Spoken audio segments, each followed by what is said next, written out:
హైడ్రా నోటీసులతో దుర్గం చెరువు వద్ద ఉన్న కాలనీలో స్థానికులు తీవ్ర ఆందోళన వ్యక్తం చేస్తున్నారు. మరింత సమాచారం మా ప్రతినిధి సతీష్ ప్రత్యక్ష ప్రసారం ద్వారా అందిస్తారు.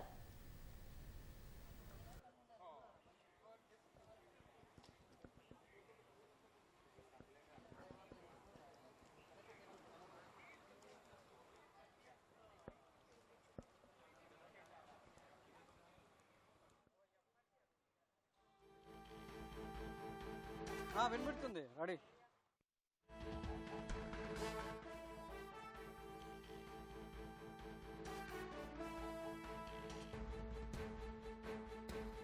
రైట్, రాయదుర్గంకి సంబంధించి ఇక్కడ ఉన్నటువంటి కాలనీ వాసులందరికీ కూడా రెవెన్యూ శాఖ నుంచి నోటీసులు అందాయి. రాయదుర్గం చెరువుకు సంబంధించినటువంటి ఎఫ్టీఎల్ బఫర్ జోన్లో తమ నిర్మాణాలు నిర్మించుకున్నారు. 30 రోజుల్లో వాటిని తొలగించాలని చెప్పేసి గత నెల రోజుల నుంచి కూడా ఇక్కడ ఉన్నటువంటి దాదాపు 200కు పైగా యజమానులందరికీ కూడా నోటీసులు అందడంతో చాలా యజమానులు ఒక కలవరం మొదలైంది. దీంతో రాయదుర్గం సంబంధించినటువంటి చెరువు పరిసరాల్లో ఉన్నటువంటి 4-5 కాలనీల్లో ఒక ఉద్రిక్తత వాతావరణం అయితే నెలకొంది.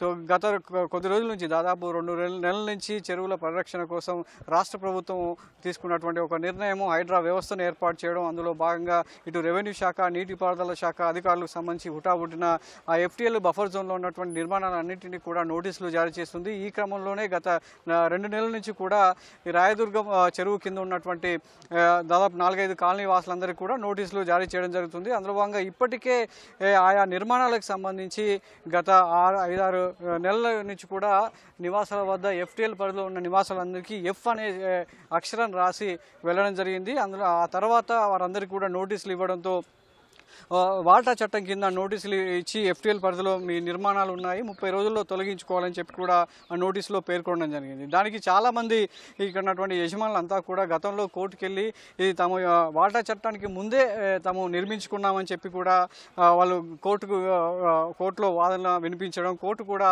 వీళ్ళకి సంబంధించినటువంటి ఆధారాలను రాయదుర్గంకి సంబంధించి ఎఫ్టీఎల్ లేదా బఫర్ జోన్లో తమ నిర్మాణాలు లేవంటూ ఆధారాలను నిరూపించడంతో కోర్టు కూడా దీనికి సంబంధించి ఎలాంటి నిర్మాణ అధికారులకు సంబంధించి కూడా స్పష్టమైనటువంటి ఆదేశాలు జారీ చేసింది. ఎలాంటి నోటీసులు జారీ చేయొద్దని కూడా సూచించింది.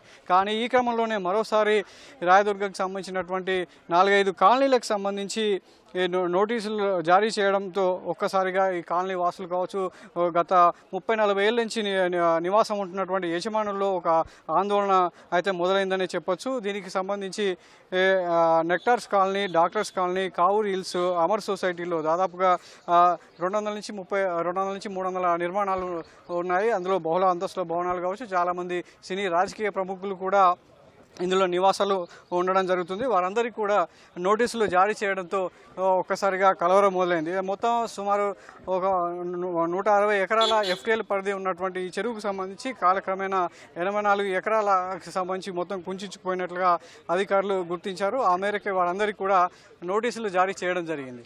అయితే వీళ్ళందరూ కూడా గతంలో న్యాయస్థానాలను ఆశ్రయించి ఒక సామాన్యుడు ఎంతో ఒక చేత్తో ఇల్లు కట్టుకుంటే మరో చేత్తో కూల్చివేసేటువంటి పరిస్థితి వచ్చిందని చెప్పేసి చాలామంది వాపోవడం జరుగుతుంది. అందులో భాగంగా కొంతమందితో మాట్లాడారు. సార్, మీ పేరేంటి? ఎప్పుడు మీరు ఎంతకాలం నుంచి ఇక్కడ నివాసం ఉంటున్నారు? 22 years, sir. More than 22 years.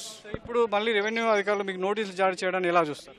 అది wrong sir, it is not correct. ఎందుకంటే we're all legal land holders. 1950s నుంచి కూడా మా కాస్రా పానీలు కోర్టులో సబ్మిట్ చేశాము.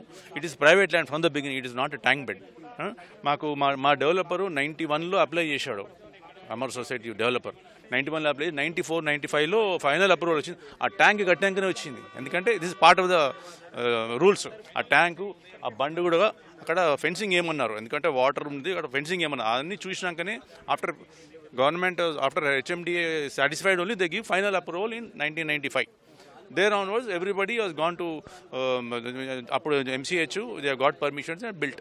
మీ ఇంటి నిర్మాణం మీద ఎఫ్టీఎల్లో ఉన్నాయని చెప్పి ఎఫ్ అనే మార్కింగ్ ఎప్పుడు చేశారు? దాని తర్వాత మళ్ళీ నోటీసులు అందాయా? ఇప్పుడు కొత్తగా నోటీసులు ఇచ్చారు. మార్చ్లో వేశారండి ఎఫ్ అని. మనం నోటీసు ఒక సెకండ్ నాట్ డేటెడ్ ఉంది, but we are received on 6th, 7th, 8th అట్లా ఒక్కొక్క రోజు వచ్చినాయి. కొందరికి 6th నుంచి వచ్చినాయి. మరి నోటీసుల మీద మీరు ఎలా రియాక్ట్ అవ్వబోతున్నారు? ప్రభుత్వానికి కావచ్చు, న్యాయస్థానంలో సంబంధించి. That notice is not correct అండి. దట్ ఇస్ వాల్టా యాక్ట్ కింద వచ్చింది. WALTA was started only in 2002. But మా కాలనీ ఎప్పటికో 91 నుంచి ఉంది కదా. That doesn't apply. Retrospective effect ఉండదు ఎక్కడైనా, ప్రాస్పెక్టివ్ ఎఫెక్ట్ ఉంటుంది. So that we gone to the court. ఆ నోటీస్ సెటిసైడ్ చేశారు. కొంచెం వెళ్ళారు, ఇంకా వెళ్తున్నారు. సో మీ పేరేంటి, మీరు ఎప్పటి నుంచి నివాసం ఉండండి? 2002 నుంచి ఉంటున్నాం ఇక్కడ. సురేష్ గారు, మీకు నోటీసులు అందాయా? నోటీసులో మీకు ఏమైనా సూచించారు? అదే సార్, అందరికి ఒకటే నోటీస్ వచ్చింది. ఏంటంటే ఇది వికెట్ చేయాలని చెప్పి మాకు రెవెన్యూ డిపార్ట్మెంట్ అదే ఒక తహసీల్దార్ నుంచి వచ్చిందండి. సో దానికి మరి మీరేం సమాధానం చెప్తారు? అందరూ సొసైటీ తరఫు నుంచి మేము అందరం వెళ్తున్నాం సార్, రిప్రజెంటేటివ్ ఇస్తున్నారు. అందరం ఒకటేసారి వెళ్ళి లాయర్ని వెళ్ళి కోర్టుకి వెళ్ళి దాన్ని రిక్వెస్ట్ చేస్తున్నాం. దీన్ని లీగల్గా ఉంటున్నాం మేమంతా, అన్ని అప్రూవల్స్ ఉన్నాయి మా దగ్గర. అండ్ ఏది కూడా మేము ఎంకరేజ్ చేయలేదు, ఎక్కడ కూడా ఏం కట్టలేదు, అంతా లీగల్గా కట్టి అన్ని అప్రూవల్స్ ఉన్నాయి. అన్ని మున్సిపల్ ట్యాక్స్ అన్ని కడుతున్నారు ఇక్కడ. మీ పేరు చెప్పండి, మీరు ఎప్పటి నుంచి ఉంటారు? లేదు మేము ఇక్కడ 25 ఇయర్స్ అయింది.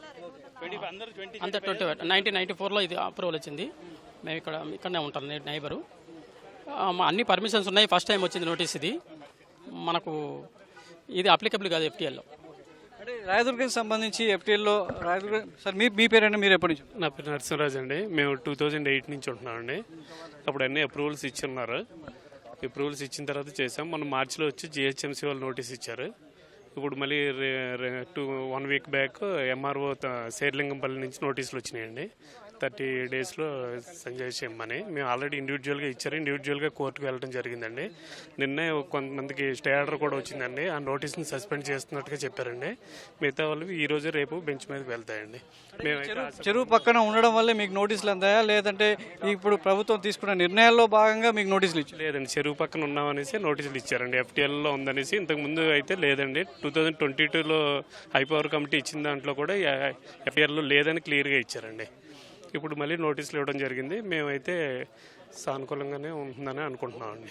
ఇంతమంది 140 మంది ప్లాట్లు ఉన్నాయండి ఇక్కడ. 400 మంది ఫ్యామిలీస్ ఉన్నారండి. ఎక్కువ సీనియర్ సిటిజన్స్ ఉన్నారండి. మీరంతా ఏం చేయబోతున్నారు మరి?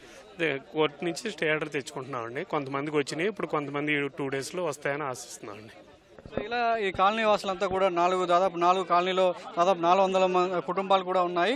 సో వాళ్ళంతా కూడా కోర్టును ఆశ్రయించి స్టే తెచ్చుకునే ప్రయత్నంలో ఉన్నారు. మరోవైపు ఏకంగా ముఖ్యమంత్రి సోదరుడు తిరుపతి రెడ్డికి సంబంధించినటువంటి నివాసం కూడా ఉంది. గత కొన్నాళ్ళుగా ఇక్కడ అద్దెకు ఉన్నటువంటి ఆయన ఆ భవనాన్ని కొనుగోలు చేసి స్థిర నివాసాన్ని ఏర్పరచుకోవడం జరిగింది. దానికి కూడా నోటీసులు అందినట్టుగా తెలుస్తుంది. అయితే ఆ ఇంటికి సంబంధించి FTLలో ఉందా లేదా అనేది మార్కింగ్ చేశారంటే, మిగతా ఇంటికి సంబంధించి మార్కింగ్ చేసినప్పటికీ తిరుపతి రెడ్డి నివాసానికి సంబంధించి ఎలాంటి నోటీసులు అతికియడం కానీ వాళ్ళకి ఇచ్చినట్టుగా కనిపించడం లేదు. అక్కడ ఉన్నటువంటి భద్రతా సిబ్బంది కూడా మీడియా చిత్రీకరించడానికి చాలా అడ్డంకులు రావద్దని చెప్పేసి కూడా నివారించడం జరిగింది. దీనికి సంబంధించి చాలామంది కూడా ఇక్కడ ఉన్నటువంటి రాయదుర్గానికి సంబంధించినటువంటి నివాసాల్లో FTL పరిధిలో లేవు అంటూ గతంలో ఒక కమిటీ కూడా నివేదిక జారీ చేసింది. దానికి సంబంధించి ఒకసారి చెప్పండి. ఇది లాస్ట్ ఇయర్ కమిటీ వేసారు. దీంట్లో మీరు చూడొచ్చు, chief city planner, joint collection collector Rangareddy వీళ్ళందరూ ఇచ్చారు. దీంట్లో వీళ్ళు క్లియర్ కట్గా ఏం చెప్పారంటే, ఇక్కడ మీకు ఎక్కడ కూడా అమర్ కోఆపరేటివ్ సొసైటీ అనేది FTLలోకి రాలేదు అని చెప్పి మీకు క్లియర్ కట్. ఇక్కడ మీరు చూడండి, అందరు కాల్స్ వస్తాయి, ప్రతి ఒక్కరు ఉన్నారనమాట. This committee is not like small members ఎవరో కాదు, ఇది government made committee. Amar society FTLలో లేదని చెప్పి నివేదిక ఇచ్చినా కూడా ఇప్పుడు నోటీసులు అందడంలో ఉద్దేశం. ఇప్పుడు మేము ఒకటే చెప్తున్నాం, 2000లో భారీ వర్షం పడ్డది ఆగస్టులో. వానని చూసిర్రు, అన్నీ నిండినప్పుడు వాళ్ళు వచ్చి రాత్రి వాళ్ళు వచ్చి బౌండరీస్ వేసుకొని వెళ్ళిపోయారు. దాన్ని FTL అన్నారు. మేము దాని గురించి ఇప్పటిదాకా చాలాసార్లు వాళ్ళకి రిప్రజెంటేషన్ ఇచ్చినాము. వాళ్ళు ఎవరు పట్టించుకునే ఆదురు లేడు, ఏమీ లేదు. ఆ టైంలో మీరు చూడండి, హైదరాబాద్ ఆల్మోస్ట్ సగం హైదరాబాద్ మునిగిపోయింది. అట్లా అంటే సగం హైదరాబాద్ FTL కిందకే వస్తుందా? నేను అడిగేది ఒకటే. సో అది మేము అనేది ఏంటంటే, మీరు రాండి, కరెక్ట్ చెక్ చేసుకోండి, వెళ్ళండి. రెండోది, మాది హై ఉంది, మా దాంట్లో నీళ్ళు రావు. దుర్గం చెరువు నీళ్ళంతా మీకు అక్కడి నుంచి ఫ్లో కావాలి. రెండోది, బండ్ ఉంది, సైకిల్ ట్రాక్ ఉంది, ఇవన్నీ ఉన్నది. ఇంకోటి, మా లేఅవుట్ ఎప్పుడు కూడా ఎన్క్రోచ్ కాలేదు. ఎందుకంటే already boundaries are made, well made boundaries are there. So మేము ఎప్పుడూ చెరువులోకి వెళ్ళలే. మేము అనేది ఒకటే, FTL డిమార్కేషన్ అనేది కరెక్ట్ కాలేదు. అది మేము ఇప్పుడు కాదు, అది దాని గురించి మేము ఆల్మోస్ట్ 20 ఇయర్స్ నుంచి అదే ఫైట్ నడుస్తుంది 2000లో. ఎందుకంటే దిస్ ఈజ్ 1995 లేఅవుట్. 30 రోజుల సమయం ఇచ్చారు కాబట్టి ఇప్పుడున్న నోటీసులో మరి మీ నిర్ణయం ఎలా ఉండబోతుంది? మేమైతే వాళ్ళకి ఆన్సర్ ఇచ్చినాము, మా దిక్కు నుంచి అయితే ఇచ్చినాము. అప్పటికి ఇంకా వాళ్ళు ఏం చేస్తారు అనేది ఇంకా మనం చేయలేము. ఇంకా మన నెక్స్ట్ స్టెప్ ఈస్ కోర్టే. ఇంకా దానికంటే మేము ఎక్కువ ఏం చేయగలుగుతాం చెప్పండి.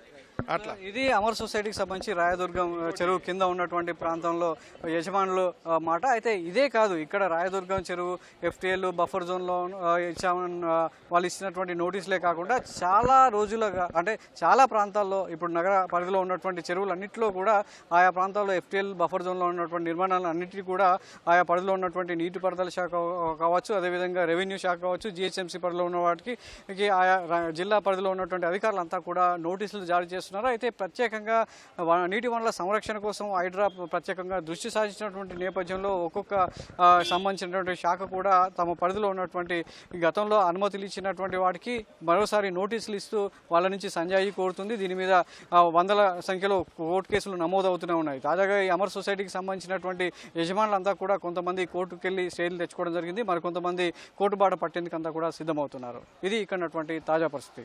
Vote studio.